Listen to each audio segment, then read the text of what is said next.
O Senhor esteja convosco.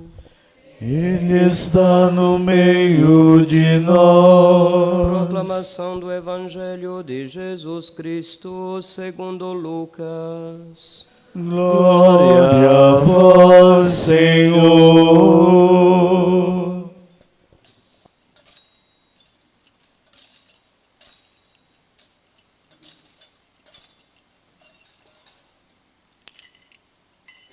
Quando se completaram os dias para a purificação da mãe e do filho, conforme a lei de Moisés, Maria e José levaram Jesus a Jerusalém, a fim de apresentá-lo ao Senhor, conforme está escrito na lei do Senhor. Todo primogênito do sexo masculino deve ser consagrado ao Senhor. Foram também oferecer o sacrifício, um par de rolas ou 2 pombinhos, como está ordenado na lei do Senhor. Em Jerusalém havia um homem chamado Simeão, o qual era justo e piedoso, e esperava a consolação do povo de Israel. O Espírito Santo estava com ele e lhe havia anunciado que não morreria antes de ver o Messias que vem do Senhor.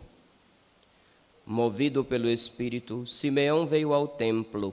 Quando os pais trouxeram o menino Jesus para cumprir o que a lei ordenava, Simeão tomou o menino nos braços e bendisse a Deus. Agora, Senhor, conforme a tua promessa, podes deixar teu servo partir em paz, porque meus olhos viram a tua salvação, que preparaste diante de todos os povos, luz para iluminar as nações e glória do teu povo Israel. O pai e a mãe de Jesus estavam admirados com o que diziam a respeito dele.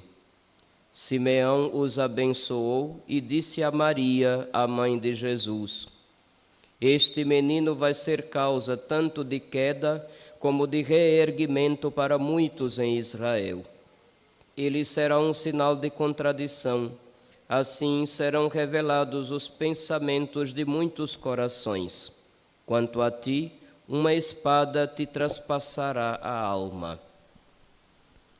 Havia também uma profetisa chamada Ana, filha de Fanuel, da tribo de Aser. Era de idade muito avançada, quando jovem tinha sido casada e vivera 7 anos com o marido. Depois ficara viúva e agora já estava com 84 anos. Não saía do templo, dia e noite servindo a Deus com jejuns e orações. Ana chegou nesse momento e pôs-se a louvar a Deus e a falar do menino a todos os que esperavam a libertação de Jerusalém. Depois de cumprirem tudo conforme a lei do Senhor, voltaram a Galiléia para Nazaré, sua cidade. O menino crescia e tornava-se forte, cheio de sabedoria, e a graça de Deus estava com ele. Palavra da salvação. Glória a vós, Senhor.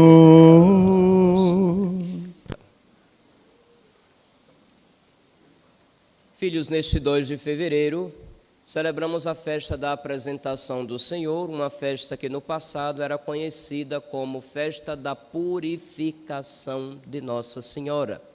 É por este motivo que no dia de hoje, em muitos lugares, tem festas dedicadas à Mãe do Senhor. Aqui perto de nós, basta observar, por exemplo, a festa de Nossa Senhora da Purificação, em Capela, a festa de Nossa Senhora da Ajuda, em Itaporanga, a festa de Nossa Senhora do Socorro e tantas outras mais, da Luz, da Candelária, das Candeias. Muita gente vai ao Juazeiro do Padre Cícero porque hoje tem a festa das Candeias, que também é associado porque com o passar do tempo, em Roma começou-se a se fazer uma procissão penitencial antes da missa, no dia 2 de fevereiro. E depois acrescentaram-se o costume de portar velas acesas nessas procissões. Por isso o nome de Candeia, Candelária. Então, quando vocês ouvirem essas expressões, Nossa Senhora das Candeias ou Nossa Senhora da Candelária, é tudo celebrado no dia 2 de fevereiro, dia de hoje, para se fazer memória desta ida de Maria e José até ao templo em Jerusalém para apresentar o menino, 40 dias depois de nascido. 40 dias porque o livro do Levítico previa que de 7 dias a mãe, tendo parido o filho, deveria se estar recolhida, como hoje em dia, não sei se ainda chamam, mas na minha infância dizia, fulana deu à luz um neném e está de resguardo, não é assim que chama? Então, o resguardo é o tempo que realmente precisa para que a força, a saúde, o vigor, tudo na mulher possa retomar um ritmo normal. Então, já no Antigo Testamento isso era previsto. As interpretações da lei acrescentaram, além dos 7, mais 33, deu a soma de 40. Então, 40 dias após o nascimento, foi feito o rito da purificação e, portanto, o sacrifício. Como Jesus era um filho menino e era o primeiro, o primogênito, havia também um ato de consagração da criança, onde se pagava, digamos assim, entregava-se ao templo uma espécie de resgate. Esse resgate dos primogênitos faz memória do Antigo Testamento, lá do livro do Êxodo, quando o povo de Israel, antes de sair do Egito, teve que submeter os governantes e o povo opressor às pragas, e a última delas foi a morte dos primogênitos, graças ao sangue do cordeiro que estava nos umbrais das portas dos hebreus.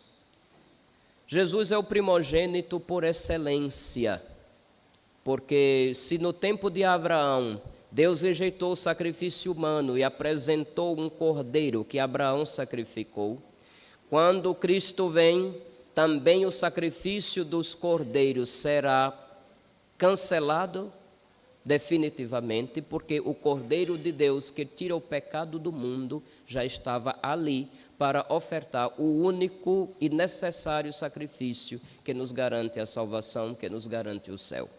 Então tem muitos significados a festa de hoje. Nossa Senhora vai com José fazer essa oferta, entrega. É como dizendo assim, o filho não nos pertence. Tem muitos pais que enxergam o filho como propriedade particular. Já perceberam isso em algum lugar ou é só lá na França? Então, muita gente por aí entende o filho como projeto pessoal. E alguns são tão bestas que ficam encasquetando na cabeça da criança, desde pequenininho, você tem que crescer e ser tal coisa, você tem que crescer e ser tal coisa. Aí o menino vai crescendo, vai se revoltando, vai fazendo exatamente o contrário, aí daqui a pouco está mamãe frustrada com depressão, papai pé da vida e assim por diante. É idiotice fazer isso. Você tem que educar a criança para ser livre, para que tenha critérios para fazer as escolhas da vida. Mas o critério para tudo isso, o principal, não é tanto investir no futuro profissional ou financeiro da criança. É investir na eternidade do seu filho. Porque nós estamos aqui nesta terra apenas de passagem. A nossa vida no corpo, na carne, tem um fim no dia da nossa morte. Mas a nossa existência se prolonga, nossa alma espiritual, muita gente já esqueceu disso. Deus confia a administração, vamos dizer assim, ou entrega como penhor de eternidade, na confiança que Ele nos deposita, entrega os filhos aos cuidados dos pais. Os pais devem ter consciência de que é provisório, não é propriedade. É triste quando as pessoas enxergam um filho como projeto e propriedade particular. Recorrem até a meios que muitas vezes precisa matar tantas crianças ainda em gestação para que uma possa vingar e nascer. É dom de Deus, é um projeto que Deus confia à generosidade e ao amor dos pais. E o melhor que os pais devem fazer é, primeiramente, entender essa verdade. É provisório, é por um tempo. E o investimento maior não deve ser tanto nas carreiras deste mundo, mas o investimento maior deve ser aquele que vai durar para a eternidade. O batismo, por exemplo, que se pede à igreja para os seus filhos. O viver como filhos de Deus que faz toda a diferença. Se você dá os critérios aos seus filhos desde pequeno, conforme Deus, pode ter certeza, até profissionalmente ele vai se dar bem. Transmita Deus aos seus filhos e até profissionalmente ele vai se dar bem. Aprendam isso. Então, tudo isso para introduzir o grande tema de hoje. Cristo veio como primogênito por excelência, aquele que não será poupado como resgate, não apenas de Israel, mas do resto do mundo. Quando o velho Simeão, movido pelo Espírito Santo, vai ao templo e toma Jesus nos braços e bendiz a Deus, ele faz uma afirmação sobre quem é aquela criança e ao mesmo tempo uma profecia. É por isso que a festa de hoje une ao mesmo tempo o mistério do Natal com o mistério da Páscoa. O menino que nasceu para um dia dar a vida por mim e por você. É isso que está dizendo. Simeão louva a Deus. Simeão não viu Jesus pregando, nem fazendo milagres, nem morrendo na cruz, nem ressuscitando. Mas quando viu aquela criança, diz: meus olhos viram a salvação. A salvação é uma pessoa, não é um milagre, não é um fato, não é um gesto, não é um rito que se repete. É alguém que vem ao nosso encontro e que precisamos igualmente ir ao encontro dele. Podes deixar, Senhor, teu servo partir em paz. Meus olhos viram tua salvação. Luz para iluminar as nações. Já veio dizer que o Messias não é só do povo judeu, é do mundo todo. Luz para iluminar as nações e glória do teu povo, Israel. Esta alegria, esta glória, logo, logo vai ser emendada. Esse menino vai ser sinal de contradição, vai ser causa de reerguimento para muitos em Israel. Quanto a ti, falando a mãe, uma espada te transpassará a alma. A espada é a cruz. Então, essas falas de Simeão, inspiradas pelo Espírito Santo, une o mistério do Natal com o mistério da Páscoa. Já anuncia que aquela criança, uma vez crescida, vai oferecer a Deus a si mesmo como sacrifício. Como vai dizer a carta aos Hebreus, lembrando de Cristo enquanto sacerdote, que assume tudo que é da nossa natureza, menos o pecado, e conhecendo a humanidade por experiência, vai saber apresentá-la a Deus de uma forma mais perfeita. A profecia do profeta Malaquias, que vimos na nossa primeira leitura, vai falar tanto dessa chegada do Senhor no seu templo: eis que envio o meu anjo. Ei-lo que vem, diz o Senhor dos exércitos, chegará ao seu templo o dominador que tentais encontrar, o anjo da aliança que desejais. Ele vai chegar ao seu templo e vai dizer lá que ele vai purificar o povo, assim como se derrete e purifica a prata, ele purificará os filhos de Levi. Filhos de Levi, para vocês entenderem, no Antigo Testamento era da tribo de Levi que eram tirados os sacerdotes e os servidores do templo, aqueles que se dedicavam exclusivamente ao culto de Deus. Quando é dito na profecia de Malaquias, ele purificará os filhos de Levi, significa que nosso Senhor fará com que um novo sacerdócio em pureza, em santidade, tenha início e se perpetue para a eternidade. Será então aceitável ao Senhor a oblação de Judá e de Jerusalém, como nos primeiros tempos e nos anos antigos. Talvez o profeta tenha imaginado o culto como era no templo de Salomão. Porém, quando é dito, como nos primeiros tempos e nos anos antigos, como não lembrar muito mais antigo ainda, antes do templo existir e de Israel oferecer sacrifícios, quando Abraão entrega o seu dízimo aos pés de um sacerdote misterioso chamado Melquisedeque, e que oferta em sacrifício a Deus não o sangue de animais, mas pão e vinho. Misteriosamente, esse sacerdote Melquisedeque aparece, misteriosamente desaparece. E depois vai se lembrar no Salmo: tu és sacerdote eternamente, segundo a ordem de Melquisedeque, sem origem, sem genealogia, aquele que existe desde sempre e aquele que existirá para sempre. Assim é o Cristo, e assim é o sacerdócio que ele veio instituir, do qual ele é o sacerdote e a vítima ao mesmo tempo. E é por essa razão que é ofertado no templo. Belém e Jerusalém não são muito distantes, são entre 5 e 6 quilômetros. Então dá para caminhar tranquilamente. E é por conta dessa proximidade que foram apresentar no templo, porque a consagração geralmente era feita no lugar mesmo onde a pessoa vivia. Levava-se a criança na sinagoga e ali se fazia algumas orações, algumas entregas daquela criança a Nosso Senhor, porque era o primogênito. Olha quanta coisa. A luz que veio para iluminar as nações, que veio ao nosso encontro, deseja que nós também o encontremos. Todo encontro com Jesus transforma. Transformou o encontro com Jesus que teve o velho Simeão. A velha Ana também foi transformada pelo encontro com o Senhor. E quantos outros o encontraram e tiveram a vida mudada? Quer que eu cite alguns? O que terá acontecido na vida daquela samaritana depois que encontrou o Senhor? Inicialmente desconfiada, mas depois foi pulando de alegria anunciar para a cidade toda que tinha encontrado o Messias. O que aconteceu na vida daquela mulher que ia ser apedrejada? Ninguém te condenou? Ninguém, Senhor, nem eu te condeno. Vai e de hoje em diante não peque mais. Eu tenho certeza que a consciência naquele dia ficou clara para aquela mulher. O que aconteceu com o Zaqueu, o publicano que roubava o povo? Zaqueu, desce, hoje eu vou estar na tua casa. E entrou e se encontrou. E o que Zaqueu fez? Senhor, metade do que eu tenho vou distribuir aos pobres.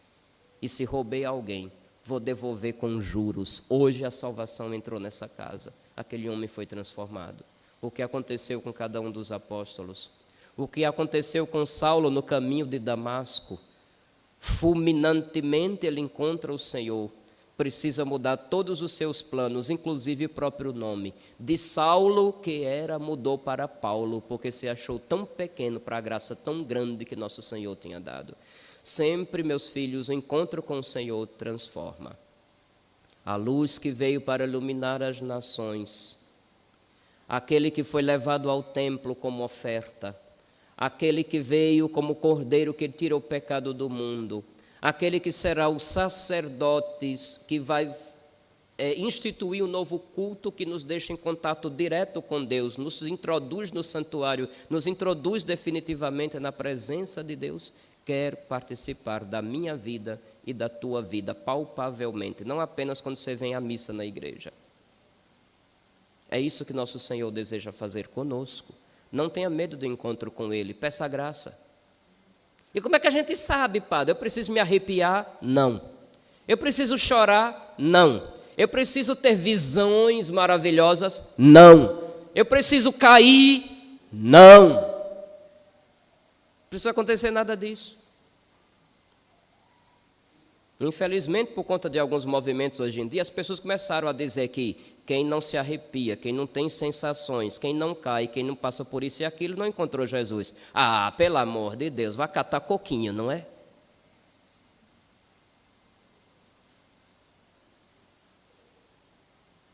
Você crê? Com toda a sua alma você deseja? Com toda a confiança você pediu? A graça vai acontecer. Deixe isso por conta de Deus. Agora, tem uma coisa que sempre acontece quando a gente encontra Ele de verdade. A gente começa a enxergar o mundo de forma diferente. A nossa visão, o nosso entendimento se alarga. A gente começa a perceber algumas coisas que nem todo mundo percebe. O Espírito de Deus age em nós, nos conduz para situações, para caminhos onde nós somos convidados a tomar uma atitude. Aquele dia de Maria e José levando o menino Jesus no templo passaria despercebido se o Espírito não tivesse movido Simeão e Ana. Seria mais um casal entrando no templo, que todo dia um monte de gente ia lá. Cada dia um monte de casais chegava lá com seus filhos para consagrar, para apresentar sacrifício. mas o Espírito moveu o velho Simeão, moveu Ana. E hoje a gente lembra do fato. Quando o encontro com Jesus acontece, como já disse, a nossa percepção e compreensão sobre tudo fica mais apurado. A gente começa de repente a perceber que tem pessoas que precisam da nossa atenção. Às vezes pessoas pelas quais nós passamos várias vezes sem nem perceber que existiam, que estavam ali. A gente começa a perceber as necessidades do próximo. A gente começa a perceber a aflição do outro, mesmo que ele não demonstre. A gente começa a perceber tudo. E não apenas percebe-se, mas se começa a agir. Quer saber se uma pessoa encontrou Jesus de verdade? Veja o que tem acontecido, veja no dia a dia. Porque quem encontrou o Senhor de verdade, por exemplo, não se torna mais fofoqueiro. Se vê uma pessoa que gosta de fofoca, tenha dúvidas se encontrou Jesus. Uma pessoa que encontrou Jesus não fica dado à malícia, mas dado à caridade. Uma pessoa que encontrou Jesus, ela se tornará mais compreensiva e misericordiosa com as fraquezas e limitações do próximo. E assim por diante. Sempre converte o encontro com Jesus. Ele veio como luz para nos iluminar. Ele veio para dar a vida por nós, o Cordeiro de Deus que tira o pecado do mundo. Ele veio instituir o novo sacrifício, e por que não dizer o novo sacerdócio? Purificará os filhos de Levi e se ofertará uma oblação perfeita, como nos tempos de outrora, segundo a ordem de Melquisedeque. E é interessante que seja no mesmo livro do profeta Malaquias que o sacrifício eucarístico é profetizado. Do nascer ao pôr do sol, em todas as nações da terra, é oferecido ao meu santo nome uma oblação pura. Uma oblação que precisa melar tudo e todos de sangue, não é tão pura assim. Mas o sacrifício do nosso Senhor, o único sangue derramado, cancelou toda a necessidade de derramamento de outros sangues. E instituído através de pão e vinho, a nova forma do sacrifício, a oblação pura, do nascer ao pôr do sol, em todos os cantos do mundo, é oferecido ao Senhor. A profecia está se realizando neste exato momento. Afinal, nós viemos aqui para quê? Para participar de um sacrifício. Nós não viemos aqui para psicoterapia, terapia de grupo. A gente não veio aqui para a sessão de repente todo mundo ter arrepios e sensações maravilhosas. A gente veio aqui para tomar parte do sacrifício, para dizer: Senhor, eu creio. Senhor, eu desejo para mim o que o Senhor desejar. Senhor, eu estou à disposição. O Senhor se ofertou, eu também me oferto. Afinal de contas, essa oferta na nossa vida começou desde o dia do nosso batismo.